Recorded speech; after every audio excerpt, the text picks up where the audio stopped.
Welcome to the St. Laurence College podcast. My name is Connor. And I'm Riley. Welcome to the podcast. Yeah. It's finally here. I think we've been working on it for a while We've now. been working on this for ages. We just wanted to take a quick minute to explain what this is.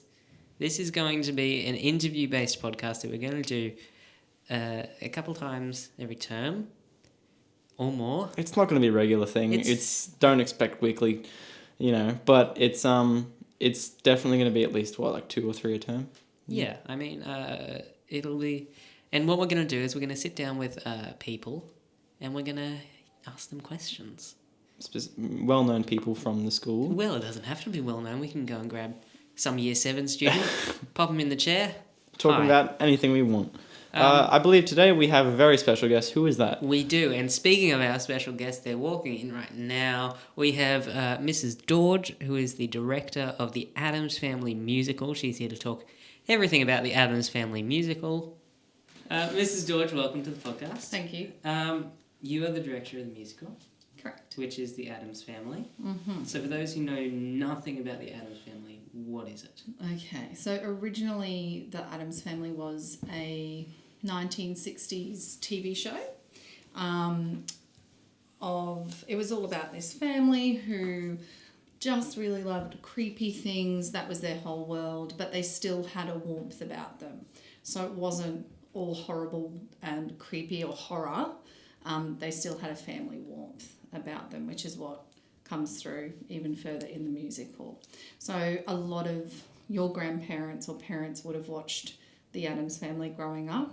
So in that genre on TV at the time would have been the Addams Family and the Munsters, which were two kind of very similar families. I wonder if it was a network thing where they tried to copy each other. So, but the Addams Family, I think, were the best. So yes. Okay. So for this musical, what is the actual storyline? Because it's different to the original show that people will know, isn't it? Yes, it is. We still have the same main characters. So we still have the same family members and they are still the same people. In this one, it's more focused on Wednesday Addams and her relationship with a normal boy who himself enjoys creepy aspects of life, but he's certainly not an Addams Family type of person. And his family also comes into the picture. So there's lots of humorous moments between the Addams Family and his family, who are quite traditional, conservative people, who have a conservative, traditional relationship with each other and find when they walk into the Addams Family that it's very bizarre. And so a lot of comedy comes out of that. Wednesday's growing up. She finds this boy that she really likes. She tells her father but doesn't want the mum to know yet. So then there becomes an issue between Morticia and Gomez, and they've always been really strong. And so there's a tension that comes around that, and I don't want to give the whole story away. Yes. But it ends quite happily. Okay. Let us say. So why did you choose the Addams Family when musicals are such a big thing? There's so many that you could have chosen. I know, and there's so many to choose from, and so many teachers in this school have so much talent in so many different genres that we really could have done anything.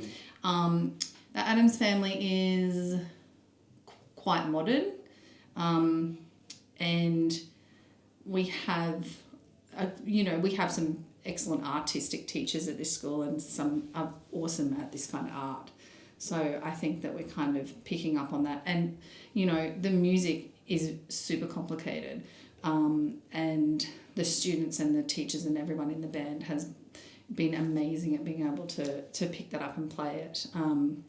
So we chose it because it piqued an interest in a lot of the teachers who were looking at different scripts and what we would do.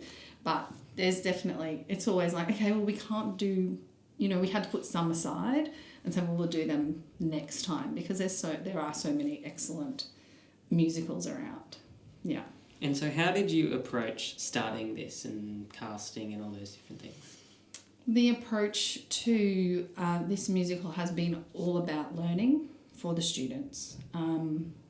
As teachers, we learn as we go along all the way as well. So, but for us, the focus is the learning of the students. So we look at, when we first started the process, we did workshops. So, and that was a very large group of students who were interested in being in the musical. We hadn't done any casting yet, so they could just come along to these workshops and learn from industry professionals. So we had a person who's been dancing professionally in musical theatre come and teach choreography. We've had people who have a lot of professional musical theatre experience in terms of, he did an acting workshop, and then also we had a lecturer from the Conservatorium in Musical Theatre came and did workshop with the students as well. So they had 3 separate workshops and they worked on one piece, and then we went, okay, well, now you've learned all these amazing techniques and you've learned from these really experienced people, you've had that experience. If you would like to audition for whichever part, you will use that piece that you have been working on in those different workshops and come and audition for whoever you like. And so, yeah, then we ran them from there and heard some fabulous voices, which was lovely. So it was very hard to cast. Yeah, which is why we ended up with 2 casts, because there's so much talent in the girls' schools who came and in, this school right here. So we could easily fill 2 casts. So being the director of the play, what kind of challenges have you come across so far? I think the challenges are, because it's quite a large cast, making sure that we are communicating with everyone. Also, this musical is super special because it doesn't give you very much time for scene changes. And, usually we get to shut the curtain and then open it. And so it's very fast-paced. It's very fast-paced, and things change from location to a different location to a different location with no real fix in the dialogue for that to occur easily. So that has been a big challenge. Everything else has been, really quite smooth, because there is I'm just, in my mind, I'm calling them the dream team. It just had so many amazing teachers and parents and students who are willing to get on board and help. And I go, oh, could we have this? And someone goes, yep, and I'll do it. And they go and do that, and then they bring it back, and it's amazing. It's the dream team. I'm just saying it now. And so, what research did you undertake to take on the director position in this production? Yeah. Well, I know this musical. So, and there's a lot of there's heaps of YouTube clips. So I did a lot of internet searches and things, and I spoke to a lot of my friends who have done this before. I've seen the production done by other schools twice this year. So I went and saw, can I say the names? I went and saw the St. Margaret's one, and then I went and saw the Kenmore one. And so it was really interesting to see 2 different, because they were both in different spaces, different clientele. So it was really interesting to see the different fixes or different ways that people had of approaching it. So that was good research. What else did I do? Yeah. And how do you think seeing those 2 different productions influenced your directorial approach? Well, it's very inspiring, because I think, there was one that was very minimalistic in terms of the set design, etc. And then there was one that was quite traditional. And I feel like we have a bit of a mix of both there. So but it's been interesting to be able to go, okay, well, what I have envisioned, that's what they did, and that worked and it looked good. So I felt more confident with that. So I understand the music department, so like Mr. Young obviously helps out with the music. How is that collaboration between like the different sort of areas of arts? So we have like all of the arts included. So obviously the music department, we we sit down and go through the script and work out, and with Mr. Capern, he's working on the orchestration, Mr. Leininger and Mr. Brown, work with the singing and do all that. And we kind of work through, okay, well, what bits do we need? So we just sit down and go through the script, and a lot of the time there seems to be a little bit of disparity between the musical score and what's on my script sometimes, and that only comes out of us when we work together and go, okay, I've got 7 of those, and they're like, well, I've only got 3, and we work out whether they add more or I take some out, and it's a very easy collaboration. The film and TV, so Mr. McGecken's been putting together the backgrounds, and he's also done some filmy stuff, which is a secret. Surprises. So he's been doing that too, and it looks really fun. That's kind of those fun little things that you can put in. There's also some other surprise fun things that are happening with the music, just because it's really nice to showcase people's different talents, and you'll understand that when you see the show. And I mean, obviously the art department have done all the set painting and provided us with materials and even some props, and everyone seems to work really nicely together, so it's awesome. What can audiences expect from the musical? Oh, look, I just hope they come and have a really nice time. There's been so much work put into it.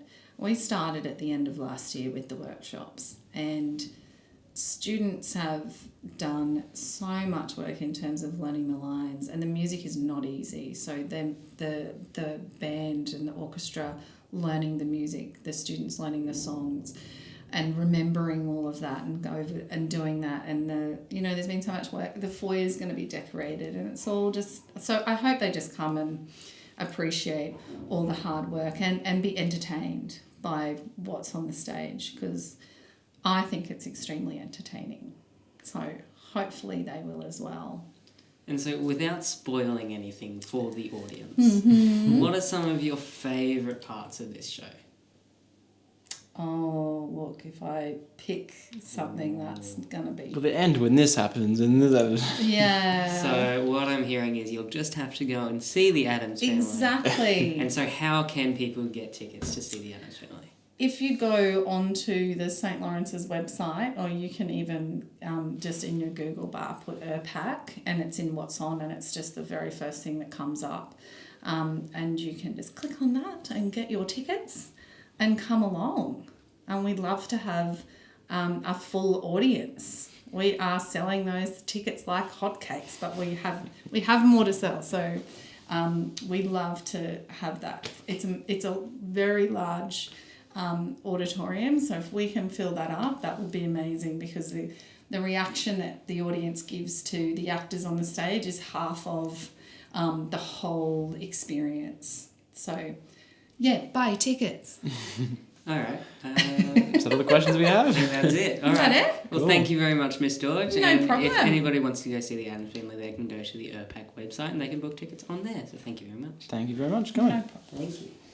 All right. Well, thank you again to Mrs. Dorge for joining us on the podcast today. It was lovely to have her in our little cupboard. Get some good insights on the Addams Family musical. Yes, and once again, if you do want to buy tickets for the Addams Family musical, you can go to www.erpac.slc.qld.edu.au. My God. It's a mouthful.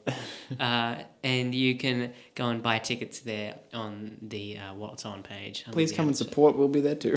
We will be there. Yes, please definitely get around it, because so many people have worked so hard to bring this musical to you. It's been a very long process. It has been a very long process. We are involved in it, so we're not just making that up. Yeah. It is on the 2nd and 3rd of August, Friday the 2nd and Saturday the 3rd of August. You should definitely go and see it. It is going to be an amazing show. And if you miss it, then the joke's on you. Thank you very much for listening to the podcast today. It has been great having your company and having Mr. Dorge company. And we will see you in the next podcast. Bye-bye. Goodbye.